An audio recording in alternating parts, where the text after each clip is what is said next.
श्री शिवाय नमस्तुभ्यम। हर हर महादेव। दोस्तों, पूज्य गुरु जी ने अभी अपनी कल की शिव महापुराण की कथा मैं फुलेरा दूज की रात में किया जाने वाला एक दीपक और एक चुटकी हल्दी का विशेष उपाय बताया है, जो उन्होंने आज तक अपनी किसी भी कथा में नहीं बताया है। पूज्य गुरु जी ने कहा कि जब आपके हाथ तंग चल रहे हो, जब रुपये पैसे कहीं से प्राप्त ही ना हो पा रहे हो, जीवन में चारों तरफ से सिर्फ और सिर्फ परेशानियां आ गई हो, उनसे बाहर निकलने का कोई रास्ता ना दिखाई दे रहा हो, तो 1 मार्च 2025 फुलेरा दूजे के दिन कर लेना एक दीपक और हल्दी वाला यह उपाय होगी। हर मनोकामना पूरी मिलेगी, सभी दोषों से मुक्ति, इतना धन आएगा कि संभाले नहीं संभलेगा। माता लक्ष्मी जी और महादेव जी के आशीर्वाद से पूरे साल धन बरसता रहेगा। दोस्तों, जैसा कि आप सभी लोग जानते हैं कि 1 मार्च 2025 यानी शनिवार को पड़ रही है फाल्गुन महीने की द्वितीया तिथि। और दोस्तों, यह वह तिथि है जो फाल्गुन महीने में पड़ने वाली सबसे बड़ी और फाल्गुन महीने की पहली द्वितीया तिथि है, क्योंकि यह शनिवार के दिन पड़ रही है और हमारे हिंदू धर्म में इसका बहुत ही बड़ा और विशेष महत्व होता है। पूज्य गुरु जी ने कहा है कि अगर कभी भी मौका लग जाए और फाल्गुन महीने की फुलेरा दूज शनिवार को पड़ जाए, तो आप लोगों को सिर्फ और सिर्फ एक दीपक और हल्दी वाला उपाय तो अवश्य ही करना चाहिए, क्योंकि इन दोनों तिथियों का संयोग बहुत ही कम आता है। इसी के साथ दोस्तों, गुरु जी ने कहा है कि जब भी फाल्गुन महीने की फुलेरा दूज पड़े, तो आप लोगों को सिर्फ और सिर्फ एक चुटकी हल्दी वाला उपाय तो अवश्य करना चाहिए। यह उपाय इतना खास है कि अगर आपने सही मुहूर्त पर सही क्रिया अनुसार एक चुटकी हल्दी वाला उपाय कर लिया, जो प्राचीन काल के समय का महाउपाय है, तो मान के चलिए दोस्तों, महादेव जी के आशीर्वाद से आपके जीवन का कितना ही बड़ा दुख हो, उससे आपको मुक्ति मिल जाएगी। आपकी कोई भी मनोकामना हो, मान लीजिए आप नौकरी की तैयारी कर रहे थे तो आपकी नौकरी लग जाएगी, आपका बंद पड़ा व्यापार चल पड़ेगा। और दोस्तों, आप जिस बीमारी से आप बहुत दिनों से परेशान थे, उस बीमारी से आपको मुक्ति मिल जाएगी। आपके जीवन में धन आना शुरू हो जाएगा, आपके जीवन में धन आने के नए नए रास्ते खुल जाएंगे। और मान के चलिए दोस्तों, फिर आपको किसी भी प्रकार की परेशानी का सामना नहीं करना पड़ेगा। इसीलिए दोस्तों, 1 मार्च फुलेरा दूज के दिन आप लोगों को इस वाले उपाय को जरूर कर लेना है। भले ही आपने पूरे साल भर इस उपाय को ना किया हो, पर अगर आपने इस फाल्गुन महीने में पड़ने वाली फुलेरा दूज के दिन अगर इस वाले उपाय को कर लिया, तो आपको इस उपाय को करने का वह फल मिलेगा जिसकी आपने कभी कल्पना भी नहीं करी होगी। इसीलिए आप लोग इस हल्दी वाले उपाय को एक बार जरूर कर लेना, ताकि आप लोगों के हाथ से यह मौका न जा सके और आपको इस उपाय को करने का फल मिल सके। दोस्तों, यह उपाय पंडित जी ने अपनी अभी की ही शिव महापुराण की कथा में बताया है, जो इस उपाय को आज हम आपको बहुत अच्छे से समझाने वाले हैं। इस वीडियो को देखने के बाद इस उपाय को समझने के लिए आपको कोई और वीडियो को देखने की जरूरत नहीं पड़ेगी। तो दोस्तों, इस उपाय को आपको कैसे करना है, कब करना है, कहां पर करना है, और उपाय को करते समय आपको किन किन गलतियों को नहीं करना है और आपको किन किन बातों का ध्यान रखना है, ये सारी जानकारी हम आपको इस वीडियो में देंगे। तो चलिए भक्तों, उपायों को शुरू करते हैं। अगर आप भी चाहते हैं कि महादेव जी का आशीर्वाद आप पर सदैव बना रहे, तो वीडियो को लाइक करें, चैनल को सब्सक्राइब करें और कमेंट बॉक्स में हर हर महादेव जरूर लिखें। और अपने फायदे के लिए, गरीबी दूर करने के लिए इस वीडियो को पूरा देख कर जाना। यदि आज आपने वीडियो को बीच बीच में से देखा, काट काट कर देखा, तो जीवन में आपको सफलता कभी हासिल भी नहीं होगी। देखिए दोस्तों, यह 1 मार्च फुलेरा दूज का दिन यह इतना खास होता है, इतना महत्वपूर्ण होता है। देखा गया है कभी कभी बड़े बड़े पूजा पाठ अनुष्ठान से जो मनोकामना पूर्ण नहीं होते, वह 1 मार्च शनिवार फुलेरा दूज के दिन एक छोटे से उपाय करने से ही आपकी मनोकामना पूर्ण हो जाती है। अब हम समझते हैं इस वाले उपाय को हमें करना किस समय है। इस हल्दी वाले उपाय को हमें फाल्गुन महीने की फुलेरा दूज के दिन करना किस समय है। तो देखिए, इस उपाय को करने का जो समय है वह सुबह का समय है और शाम का समय भी है। अब देखिए, यहाँ पर हम मुख्य रूप से सुबह का समय नहीं बोलेंगे, क्योंकि 1 मार्च फुलेरा दूज का दिन है और इस दिन प्रदोष काल के समय का बहुत महत्व होता है। बाकी अगर सुबह के समय भी करेंगे तो भी अच्छा होगा, उसमें कोई भी दिक्कत वाली बात नहीं है। तो चलिए जानते हैं इस विशेष उपाय के बारे में। लेकिन उससे पहले एक प्रार्थना, अगर आप इस चैनल पर नए हैं तो आप इस वीडियो को लाइक करें, चैनल को सब्सक्राइब करें और कमेंट बॉक्स में आप अपनी राशि या अपना नाम जरूर डाल दें, क्योंकि हम राशि से जुड़ा भाग्य भी बताते हैं और भाग्य में चल रही परेशानियों को दूर करने के लिए वह आसान से आसान उपाय भी बताते हैं। तो चलिए अब हम अपने सबसे पहले उपाय की बात कर लेते हैं। देखिए, फाल्गुन मास के दिनों में विशेषकर भगवान शिव और माता पार्वती और विष्णु भगवान का पूजन किया जाता है। अब साथ ही साथ फुलेरा दूज का दिन भी पड़ गया है, तो ऐसा समझ लीजिए आपके जीवन में धन भी आएगा, सुख भी आएगा, धन बढ़ेगा भी, और साथ ही साथ आपके जीवन के सारे संकटों को भगवान शिव जी दूर कर देंगे। तो चलिए सबसे पहले बात कर लेते हैं सबसे पहले उपाय की, जो कि फुलेरा दूज वाले दिन आपको विशेषकर करना है। और इस उपाय को करने से आपकी कोई भी ऐसी इच्छा, कोई भी विश जो अभी तक अधूरी है, पूरी नहीं हो रही है, तो आपकी बड़ी से बड़ी विश और मनोकामना भी पूरी हो जाती है। जब आप फुलेरा दूज वाले दिन इस पहले उपाय को कर लेते हैं, तो देखिए आप सभी जानते हैं कि श्री हरि विष्णु जो है उन्हें तुलसी दल सबसे प्रिय है। बिना तुलसी माता के श्री हरि विष्णु अधूरे हैं, और बिना तुलसी पत्तों के श्री हरि विष्णु का भोग अधूरा है। अब श्री हरि विष्णु को प्रसन्न करके आप अपनी किसी भी मनोकामना को पूरा कर सकते हैं, क्योंकि श्री हरि विष्णु प्रसन्न हो गए तो आपकी कोई भी विश और इच्छा मनोकामना अधूरी नहीं रहेंगी। तो आपको तुलसी के 5 पत्ते लेने हैं। अब ये 5 तुलसी के पत्ते जो आपने लिए हैं, ये 5 तुलसी के पत्ते आपको श्री हरि विष्णु को अर्पित करने हैं, अपने घर के मंदिर में ही। ठीक है, ऐसा आपको करना है। आपके घर में श्री हरि विष्णु की कोई मूर्ति है, प्रतिमा है, वहां पर यह 5 तुलसी के पत्ते आप रखें, और साथ ही साथ एक देसी घी का दीपक गोल बाती का आपको लगाना है, और ओम नमो भगवते वासुदेवाय नमः इस मंत्र का आपको 11 बार जप करना है।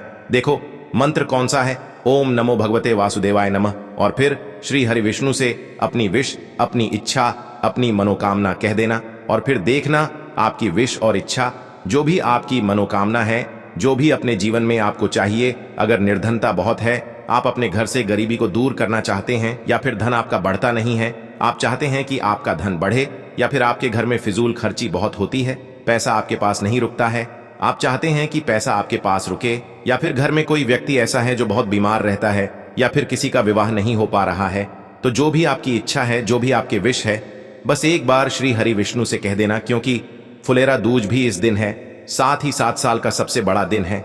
यह दिन इतना उत्तम है कि जो आप श्री हरि विष्णु से मांग लेंगे, जो उनसे कह देंगे, वह आपकी विश, आपकी मनोकामना को बहुत जल्दी पूरा कर देंगे। तो यह पहला उपाय है। चलिए बात करते हैं दूसरे उपाय। चलिए अब बात कर लेते हैं दूसरे उपाय की। तो चलिए बढ़ते हैं अगले उपाय की। और देखो, यदि आपके जीवन में आर्थिक संकट बहुत अधिक हो रहे हैं, धन की समस्या लगातार जीवन में बनी हुई है, एक एक रुपयों को प्राप्त करने के लिए आपको बहुत अधिक मेहनत कर रहे हैं, तो आज रात्रि में सोने से पहले आपको यह एक चमत्कारी दीपक का उपाय अवश्य करना है। या फिर यदि आपका जो व्यापार है, बिजनेस है, दुकान है, वह अच्छे से नहीं चल पा रही है, तो आज रात्रि में इस विशेष दीपक का उपाय आपको अवश्य करना चाहिए। देखो दोस्तों, दीपक हमारे घर में सभी नकारात्मक शक्ति को बाहर करता है। यह उपाय आपको साल में केवल एक बार करने का ही मौका मिलता है। केवल और केवल फुलेरा दूज पर ही इस उपाय को किया जाता है। देखिए, इस उपाय के लिए आपको तुलसी जी की जो सूखी लकड़ी होती है उसे ले लेना है। देखिए दोस्तों, यदि आपके पास पुरानी तुलसी जी की लकड़ी है तो उसे आप ले सकते हैं, और यदि आपके घर में तुलसी जी जो लकड़ी है वह सूखी हुई है तो उसकी लकड़ी आप तोड़ करके इस्तेमाल कर सकते हैं। लेकिन आपको ध्यान रखना है कि सूर्यास्त से पहले पहले ही आपको यह जो तुलसी जी की लकड़ी है इससे अवश्य ही तोड़ लेना है। तो इस उपाय के लिए आपको सबसे पहले तो एक मिट्टी का दीपक लेना होगा, चाहे तो आटे का दीपक भी ले सके, क्योंकि आटे का दीपक सभी दीपक में सर्वोत्तम माना गया है। इस दीपक के अंदर आपको शुद्ध घी का प्रयोग करना होगा, और इससे दीपक के अंदर आपने जो तुलसी जी की लकड़ी ली है उसे भी रख देना है। लेकिन ये जो तुलसी जी की लकड़ी है, इसमें आपको चारों तरफ अच्छे से घी लगा लेना है। देखिए, गुरुजी ने बताया है कि जो तुलसी जी की लकड़ी है, यदि आप उपाय करते हैं और बहुत ही शीघ्रता से जल जाती है, तो इसके लिए आपको एक कार्य करना है। आपको थोड़ी सी रुई ले लेनी है, और उस रुई को आपने जो तुलसी जी की लकड़ी ली है उस पर अच्छे से चारों तरफ लपेट देनी है। तुलसी जी की लकड़ी के ऊपर रुई लपेटने के बाद इसे आपको पूरा घी के अंदर डुबो लेना है। अब इसे आपको बाती के रूप में प्रयोग करना है। अब दोस्तों, इस दीपक को आपको प्रज्वलित कहाँ करना है? तो इस दीपक को आपको या तो भगवान विष्णु के सामने प्रज्वलित करना होगा, या फिर आपको भगवान श्री राम के सामने प्रज्वलित करना होगा, या फिर भगवान कृष्ण के सामने, यानी कि भगवान विष्णु के जो भी अवतार हैं उनके सामने आप ये दीपक प्रज्वलित कर सकते हैं। या फिर आप इस दीपक को माता तुलसी जी के सामने भी प्रज्वलित कर सकते हैं। पूज्य गुरु जी ने बताया है कि जो भी व्यक्ति इस प्रकार से तुलसी जी की डंडी से यह दीपदान कर देता है, उसके जीवन में कभी भी धन की समस्या नहीं होती है। इसीलिए आपको यह पूरे साल में केवल एक बार ही मौका मिलता है। इस उपाय को करके देखना, आपकी सभी इच्छाएं जरूर पूर्ण होंगी। यह जो उपाय है रात्रि में सोने से पहले करना है। बात करते हैं अगले उपाय। आगे बढ़ने से पहले वीडियो को एक लाइक जरूर करें, देखो, इस उपाय को करने के लिए सबसे पहले तो आपको 2 मिट्टी के दीपक लेने होंगे। अगर आपके पास मिट्टी के दीपक नहीं है तो आप आटे के दीपक भी तैयार कर सकते हैं, परंतु कोशिश करना कि मिट्टी के दीपक आपको मिल जाए। ठीक है, देखिए, अब मिट्टी के दीपक जब भी आप ले रहे हो तो आपको एक बात का विशेष रूप से ध्यान रखना है कि मिट्टी के जो दीपक है वो कहीं से भी टूटे हुए या फिर खंडित नहीं होने चाहिए। देखो, आपको विशेष ध्यान रखना है कि आपको खंडित दीपक नहीं लेना है। इसी के साथ में आपको लेना होगा शुद्ध देसी गाय का घी। अब देखो, गाय माता का यदि आपको घी प्राप्त हो जाता है तो वही आपको ले लेना है। अगर आपको गाय का घी नहीं मिलता है, कोई भी देशी घी आप इस्तेमाल कर सकते हो। देखिए, अब आपको क्या करना है, आपको 2 चम्मच शुद्ध घी लेना है। क्योंकि आप 2 दीपक ले रहे हैं तो आपको 2 चम्मच शुद्ध घी लेना है। देखिए, घी से दीपक प्रज्वलित करने से हमारे जीवन की जो संकट है, कष्ट है और बाधाएं हैं, वह सभी दूर होती हैं और नकारात्मक ऊर्जा घर से बाहर जाती है। और घी से दीपक प्रज्वलित करने से बहुत अधिक लाभ होता है। और इसी के साथ में आपको लेनी होगी गोल बाती। आपको मात्र 2 गोल बाती लेनी होगी। गोल बाती का दीपक प्रज्वलित करने से माता लक्ष्मी बहुत अधिक प्रसन्न होती है, जिससे आपके धन में वृद्धि होती है। और इसी के साथ में आपको लेनी होगी 2 लौंग। देखो, अब लौंग जो है हमारे जीवन के सारे संकटों और कष्टों को दूर करती हैं, तो इसीलिए आपको मात्र 2 फूल वाली लौंग लेनी है। अब ये सभी सामग्री लेने के बाद इन सभी सामग्रियों को लेकर के आपको पहुंच जाना है पीपल के वृक्ष के वहां पर, क्योंकि इस दिन दीपक को पीपल के वृक्ष की जड़ में दीपक प्रज्वलित करना बहुत ही विशेष बताया है, खासकर शनिवार के दिन। तो कैसे करना है, चलिए जानते हैं। पूज्य गुरु जी कहते हैं कि जो भी व्यक्ति पीपल के वृक्ष से कोई भी उपाय करता है तो उसके जीवन में कभी भी धन की समस्या उत्पन्न नहीं होती है। देखिए, पूज्य गुरु जी ने बताया है आपको ऐसे पीपल के वृक्ष के नीचे इस उपाय को करना है जो थोड़ा बड़ा वृक्ष हो और उसकी छाया आपके ऊपर पड़नी चाहिए, और पीपल की जड़ में आपको ये उपाय करना है। अब सबसे पहले तो आपको अपना जो मुख है उत्तर दिशा की ओर रख करके खड़े हो जाना है। उत्तर दिशा जो है वो माता लक्ष्मी और भगवान विष्णु की मानी गई है, जिनकी कृपा से हमें धन की प्राप्ति होती है और आर्थिक तंगी से हमें छुटकारा मिलता है। तो सबसे पहले तो आपके पास में जो 2 दीपक हैं उन्हें आपको पीपल के वृक्ष की जड़ के पास में रख देना है। अब दोस्तों, इन दोनों दीपक में आपको 1-1 चम्मच घी डाल देना है। उसके बाद आपको दोनों दीपक में 1-1 गोलबाती को डाल देना है। इसके बाद आपको पीपलेश्वर महादेव का नाम लेकर के और अपनी नाम और गोत्र को बोल करके दोनों दीपक को आपको प्रज्वलित कर देना है। उसके बाद जो आपके पास 2 लौंग हैं उनमें से आपको 1 लौंग को अपने सीधे हाथ में रखना है, और जो दीपक है पहला दीपक, उसके ऊपर से आपको पहले लौंग को 11 बार घुमाना है। देखिए, यदि आप 11 बार घुमा रहे हैं तो आपको 11 बार ओम महालक्ष्मी नमः इस मंत्र का जाप कर लेना है, और आपको अपना नाम और गोत्र को बोल करके आपको धन की प्राप्ति हो, धन की जितनी भी समस्याएं हैं वह सभी दूर हो, ऐसे आपको प्रार्थना कर लेनी है। और ये जो पहली लौंग है इसे आपको दीपक के अंदर डाल देना है। अब इसके बाद आपको दूसरी लौंग को भी लेना है और बाएं वाले दीपक के ऊपर से भी आपको इससे लौंग को 11 बार घुमा देना है, और 11 बार आपको ओम नमो भगवते वासुदेवाय नमः इस मंत्र का जाप कर लेना है। उसके बाद इस जलते हुए दीपक मैं आपको अपना नाम और अपनी गोत्र को बोल करके इस जलते हुए दीपक में ये लौंग आपको डाल देनी है। देखिए, पूज्य गुरु जी कहते हैं कि जो भी व्यक्ति इस उपाय की शनिवार की षष्ठी तिथि पर कर लेता है उसके जीवन में कभी भी धन से जुड़ी समस्या उत्पन्न नहीं होती है। उसका जो सोया हुआ भाग्य है वह चमक उठता है और धन की देवी माता लक्ष्मी की प्राप्ति होती है। अब दोस्तों, हम जान लेते हैं पूज्य गुरु जी द्वारा बताए गए तीसरे विशेष उपाय के बारे में। देखिए कि कल षष्ठी तिथि है तो ये उपाय भी आपको अवश्य करना चाहिए। देखिए, यदि आप चाहते हैं कि आपके जीवन में चारों दिशाओं से धन की कोई भी कमी न हो, यानी कि आपके जीवन में चारों दिशाओं से धन के जो स्रोत है वो बंद ना हो और चारों दिशाओं से आपके घर में आपके जीवन में धन आए, तो आपको आज के दिन ये उपाय करना चाहिए। आज के दिन पीपल के वृक्ष में भगवान विष्णु और माता लक्ष्मी का निवास होता है। पीपल के वृक्ष में देखिए आपको एक चौमुखी दीपक लेना है। आप माटी का दीपक भी ले सकते हैं और आटे का दीपक भी आप बना सकते हैं। देखिए, दीपक के अंदर आपको 4 बातियों का प्रयोग करना है। साथ ही साथ दीपक में आपको घी का प्रयोग करना है। अगर घी आपके पास नहीं है तो आप तिल के तेल का प्रयोग भी कर सकते हैं और साथ में आपको एक चुटकी हल्दी भी लेनी है होगी। अब देखो, ये जो चौमुखी दीपक है आपको पीपल के वृक्ष के वहां पर लेकर के पहुंच जाना है। देखिए, ये जो दीपक है आपको माता लक्ष्मी के निमित्त प्रज्वलित करना है, इसलिए आपको ओम महालक्ष्मी नमः इस मंत्र का वहां पर 108 बार जाप करना है।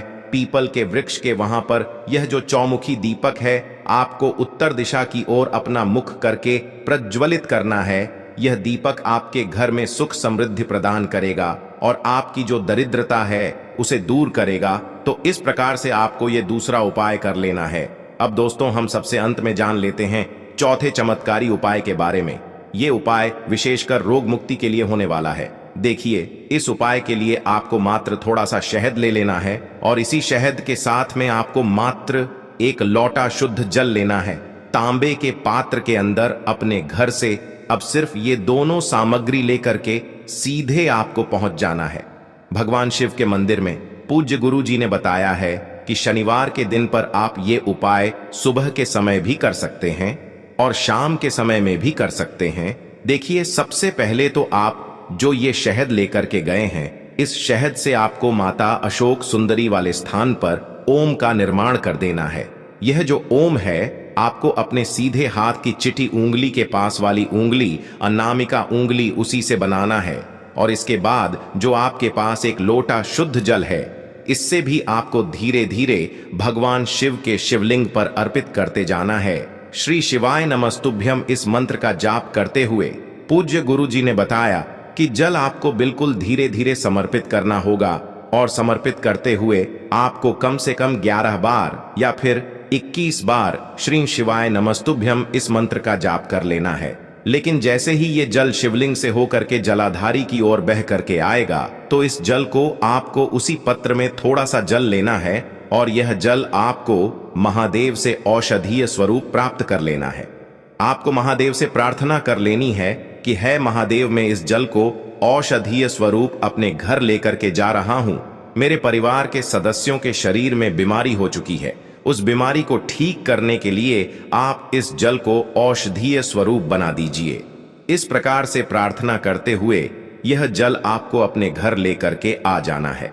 अब दोस्तों, इस जल का आपको उस व्यक्ति को आचमन करवाना है जो व्यक्ति बहुत अधिक बीमार है, यानी कि थोड़ा थोड़ा जल आपको उस व्यक्ति को आचमन करवा देना है। पूज्य गुरु जी ने बताया है कि जो भी व्यक्ति इस जल का आचमन कर लेता है उसका सभी रोग और बीमारी दूर हो जाती है। तो दोस्तों, इस वीडियो में हमने पूज्य गुरु जी द्वारा बताए गए 3 महा उपाय बताए हैं जो आपको अवश्य करने हैं। अगर आपको उपाय को लेकर कुछ भी पूछना है, कमेंट बॉक्स में पूछ सकते हैं। उपाय को लेकर कोई भी गलती ना करें। हर हर महादेव। ओम नमः शिवाय।